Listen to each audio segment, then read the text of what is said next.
సినిమాలకు తెరతీస్తున్నారు. Star image కన్నా నటులుగా prove చేసుకోవటానికి ఎక్కువగా ఇంట్రెస్ట్ చూపిస్తున్నారు. అందుకే విలనిజం బెస్ట్ ఆప్షన్ అని ఫిక్స్ అయ్యారు. సినిమాల్లో హీరోలతో సమానంగా విలన్ గా ఎక్కువగా క్రేజ్ సంపాదించుకుంటూ బి నెగిటివ్ అంటున్నారు.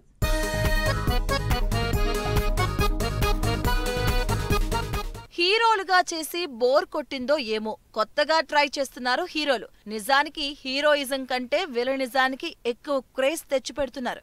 అందుకే వేల కోట్ల కలెక్షన్స్ తో అదరగొట్టిన కన్నడ స్టార్ యష్ కూడా ఇప్పుడు విలన్ గా మారిపోయారు.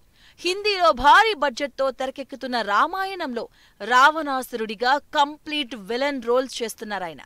ఈ దెబ్బతో హీరోగానే కాదు విలన్ గా కూడా నెక్స్ట్ లెవెల్ ఇమేజ్ సంపాదించుకోవడం గ్యారంటీ అంటున్నారు యష్. అసలు హీరోగా చేస్తూనే నెగటివ్ క్యారెక్టర్స్ తో విలనిజం చూపించడం కన్నడలో ఎక్కువ ట్రెండ్ అయింది.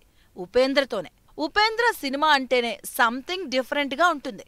ఏదో ఒక కొత్తదనం ఉంటుంది అని ఫీల్ అయ్యే ఆడియన్స్ కి హీరోగానే నెగటివ్ షేడ్స్ చూపించి బ్లాక్ బస్టర్ హిట్లు కొట్టారు.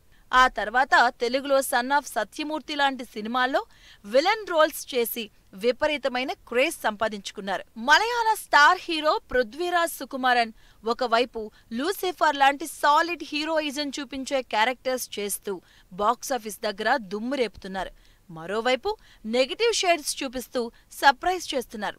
ప్రభాస్, ప్రశాంత్ నీల్ కాంబినేషన్ లో తెరకెక్కుతున్న సలార్ మూవీలో విలన్ గా నెగటివ్ షేడ్స్ చూపించి అదరగొట్టారు పృథ్వీరాజ్. అయితే అసలు సెసలు విలనిజం అంతా సెకండ్ పార్ట్ లోనే ఉండడంతో ఎగ్జైట్ అవుతున్నారు ఫ్యాన్స్. పుష్పలో అల్లు అర్జున్ ఏ రేంజ్ లో ఎలివేట్ అయ్యారో ఫహాద్ ఫాజిల్ అదే రేంజ్ లో క్రేజ్ తెచ్చుకున్నారు.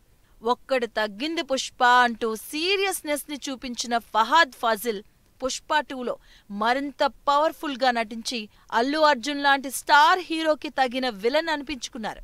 ఓవైపు మలయాళంలో స్టార్ యాక్టర్ గా కంటిన్యూ అవుతున్న టైంలోనే ఫహాద్ ఫాజిల్ విలన్ రోల్స్ తో ఇమేజ్ ని నెక్స్ట్ లెవెల్లో పెంచేసుకున్నారు.